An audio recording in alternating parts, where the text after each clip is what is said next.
আসসালামু আলাইকুম, সবাই কেমন আছেন? দেখেন আজকে আমি কচুরলতি রান্না করতে যাচ্ছি। বাড়িতে অনেক গরম, কিছুই খেতে ভালো লাগে না, তাই ভাবলাম কচুরলতি রান্না করি। আজকে আমি কচুরলতি রান্না করব পাঙাশ মাছ দিয়ে। দেখেন 3 টুকরা আমি এখানে পাঙাশ মাছ রেখে দিয়েছি। আর আমাদের এটা রান্না করতে কিন্তু লেবু লাগে, লেবুটাও দিয়ে দিলাম। এটা আমি কেটে রসটা ব্যবহার করব। এবার আমি রান্নাতে চলে যাব। প্রথম আমি রসুনের কোয়া দিয়ে দিচ্ছি,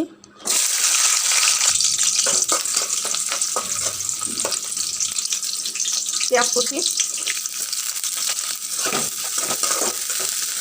বাদামি কালার করে ভেজে নেব।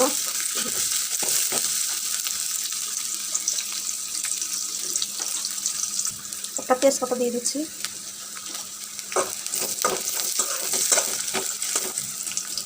দেখেন রসুন আর পেঁয়াজটা আমি অনেক সুন্দর করে ভেজে নিয়েছি।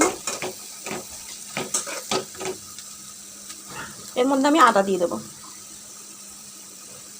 আদা বাটাটা দিয়ে দিলাম, আর একটু দিয়ে দিলাম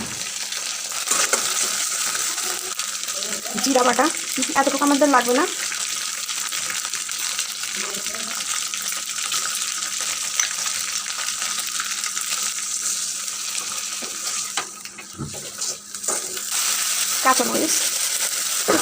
কাঁচামরিচ এবার দিয়ে দিলাম, লবণ, হলুদের গুঁড়া, সামান্য একটু মরিচের গুঁড়াও দিয়ে দিচ্ছি, একটু কালারটা ভালো আসার জন্য। সব মশলাগুলো আমি নেড়ে চেড়ে সুন্দর করে কষিয়ে নেব। দেখেন মশলাটা আমি অনেক ভালো করে কষিয়ে নিয়েছি। এবার আমি এর মধ্যে মাছটা দিয়ে দেবো।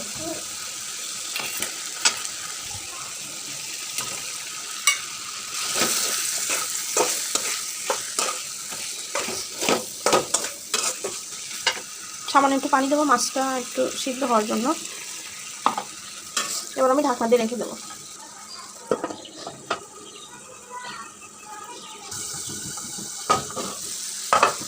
এখানে আমি ছোট এলাচের গুঁড়া আর দারুচিনি গুঁড়া দিয়ে দিচ্ছি,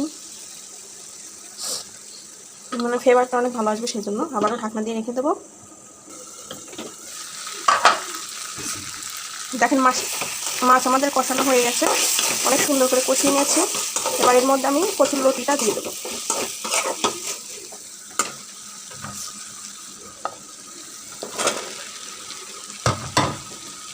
নেড়েচেড়ে একদম মশলার সঙ্গে মিক্স করে নেব। দেখেন নেড়েচেড়ে দিয়েছি, এবার একটু পানি দিয়ে দেবো। এবার ঢাকনা দিয়ে আমি 5 মিনিট অপেক্ষা করব। 5 মিনিট আমাদের হয়ে গেছে।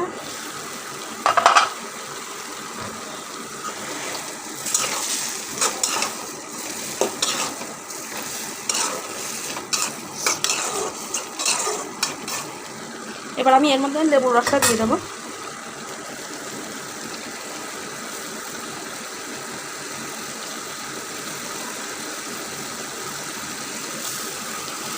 এবার আমি লেবুর রসটা দিয়ে দেবো। লেবুর রসটা দিয়ে আমি সুন্দর করে নেড়ে চেড়ে নেব।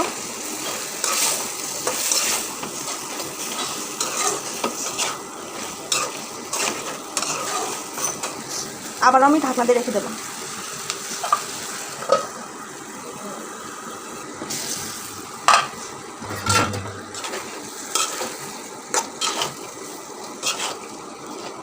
দেখেন এটা কিন্তু আরও কিছুক্ষণ আমি নেড়ে নেব, কারণ এটা একদম ভাজা ভাজা হবে। ঝোল একদম শুকিয়ে নেব। কচুরলতি কিন্তু খেতে অনেক ভালো লাগে আমার কাছে, কিন্তু বাঁচাটা একটু কষ্ট মনে হয়, মানে হাত কালো হয়ে যায়, সেই জন্য ভালো লাগে না। কিন্তু খেতে যা মজা লাগে না, বলে বোঝাতে পারবো না।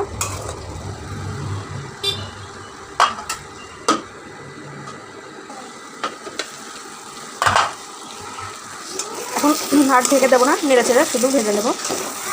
সিদ্ধ আমাদের হয়ে গেছে কিন্তু, আর ঢাকনা দেওয়ার দরকার নাই, এমনি নেড়ে চেড়ে ভেজে নেব।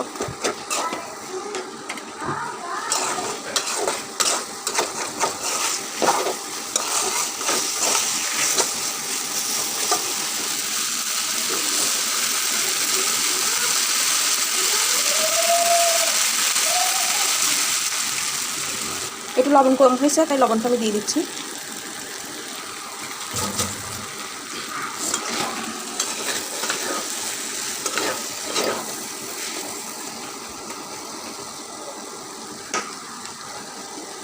দেখেন অনেকক্ষণ আমি কিন্তু এটা ভেজে নিয়েছি, এটা আমাদের ভাজা হয়ে গেছে, রান্নাটা আমাদের হয়ে গেছে। আশা করি আপনাদের ভালো লাগবে, বাসায় অবশ্যই এভাবে ট্রাই করবেন। আর যারা এভাবে রান্না করেন অবশ্যই আমাকে কমেন্টে জানাবেন যে আপু আমিও তো এভাবেই রান্না করি। সবাই ভালো থাকবেন, আল্লাহ হাফেজ।